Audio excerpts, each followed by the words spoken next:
Hello, Thrivers. Heather here. I was just popping into our group, seeing how you guys are doing. I saw a lot of your comments on what you would love for us to do some workshops on.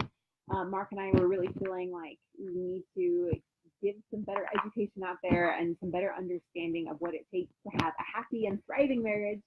And so I appreciate all your comments. I saw a lot of you asking how to increase understanding, why my spouse isn't keeping their word. I saw that from you and opening communication, increasing communication, a lot about communication, as well as some things about intimacy. I also wanted to send a huge shout out. I think it was Sophie. Your husband just agreed to stop the divorce. So huge congratulations to you. Now, I am not a gardener. I do not have a green thumb. I think that my thumb is probably black. I have tried to start a garden several times before thinking, oh, this would be so idyllic. I love homegrown, like organic food. And so I'll do my own little garden. And it is just not my thing. I don't know. It's just not my thing. But if you're a gardener, I wanted to use this analogy today as I was thinking about this principle. And it was shared to me by Brian Johnson, who I love. He's from Optimize Me. But I want to take it a little bit step further and apply it to what we're talking about here with our relationships. So let's imagine that we have a plot of ground, right? It's beautiful, black, dark brown soil that's nicely churned up, moistured, right? Fertilized, all the things that you want to do as you're growing a garden, right? And here it's, hey Wade, thanks for joining. Here it's spring, and some of you might be doing this right now. You might be planting your gardens or watching as your tulips come up or something like that, right? I know for me, I'm enjoying the buds on the trees and seeing the little baby birds outside of our window and these new signs of life. So let's imagine here on our plot, okay, we decide to plant, I don't know, what's your favorite fruits, vegetables? I love strawberries. I used to love corn, but now I'm low carb. So, oh, dang it. I have to go with green beans and spinach, maybe some carrots, some radishes, right? What are we planting in our garden? So we plant our seeds, right? And what happens? We start to water it, and immediately what crops up with the little seedlings that we might start to see, like they might start to sprout, right? We immediately see, oh, you can't see me?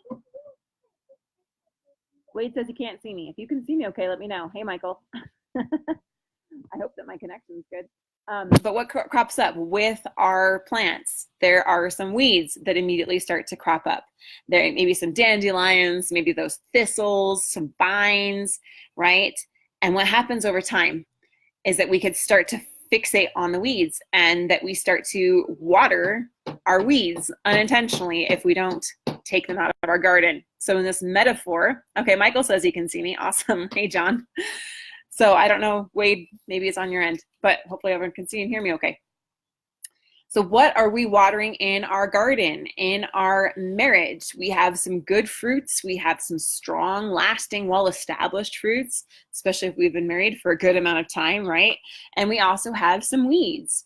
We have some undesirables. So what are the weeds that are showing up for you in your marriage right now? What might need a little more TLC, a little more tender, loving care? You know, if we stop watering the strawberry plant, what's going to happen to it? It's going to start wilting. It's going to start drying up. If it produces any fruit at all, it'll be very small and minuscule, right?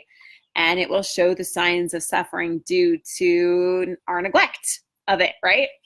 Whereas if we're giving our attention and our focus, we're fixated on the weeds, which would be everything that's going wrong with our marriages, with our lives, with our relationships, with our bank accounts, with our children, right? Any area of life, with our bodies, with our health, it will start to show those signs of neglect.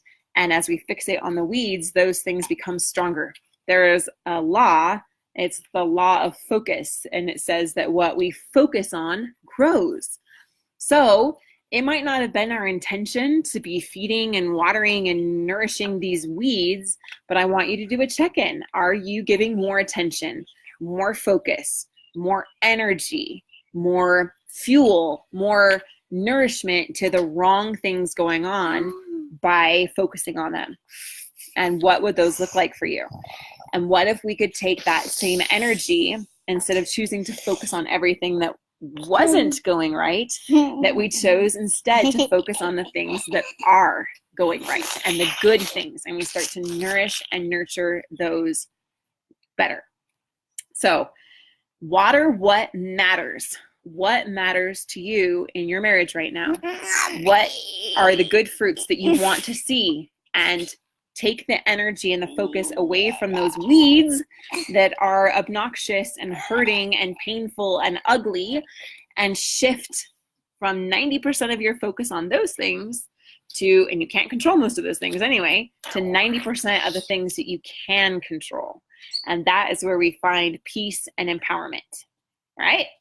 That's my thought for you today. And I challenge us all to examine, what are we watering in our garden? What are we watering in our marriage? Where is our focus going? And direct it to the things that we want, so that that can become the stronger, more dominant part of our experience, right? Does that make sense? Does that resonate?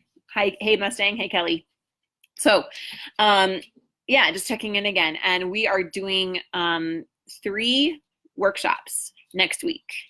And these are going to be full marriage trainings. Like we would literally give to our live course members, like our premium clients, like a live full training. And this is so exciting. I am so excited.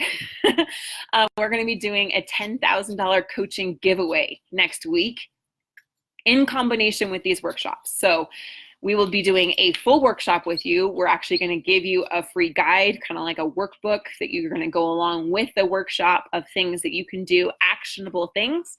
I know already what one of them is going to be, but I still want to hear from you what you want us to cover. So what questions do you have? What challenges do you have? What would you love for us to train you on in a full marriage workshop? Okay. So one of them I already know is going to be on communication. It just has to be. You've already told me. I've heard it so many times. It's just going to have to be on communication, on having that understanding, having proper expectations. So we're going to do one on communication for sure. And I'm going to go through and give you guys those 7 conversation starters as part of that workbook to go along with that workshop. And then, like I mentioned, as we're doing these 3 live workshops with you here in the Thriving Marriage, we're going to do them live here in the group. We are going to be giving away $10,000 worth of marriage coaching. And so we will announce one winner for each workshop. So you have to, 2 things you have to do to be able to be qualified to win, just so you know what's coming up next week. You don't have to do anything right now. I'm just letting you know what's coming up over the next week. You'll have to opt in to get notified about when it is. It's just like a little reminder email that we'll send out to you to let you know. That way we have your email, we have your name, and we can put you into the pool of who we're going to draw. And then you have to be on live. And so we're going to give away $10,000 worth of marriage coaching next week with the workshops. And we're going to give you the guides and the exercises and everything so that you can apply this into your marriage right now and get you some powerful solutions. So Wade says, yes, awesome. So leave a comment here. Let me know what it is that you would love for us to cover. What would you love some solutions for? And what would you love Mark Johnston, our international marriage expert, and I to cover for you next week? And we will do our very best to accommodate as many of those as possible. So that's going to be super exciting. And yeah, so that's what's coming up next week. Just wanted to reach out and encourage us all to take a step back and think about what we're watering in our garden, and make sure that we are watering the things that matter the most. Appreciate you guys, and we will talk to you soon.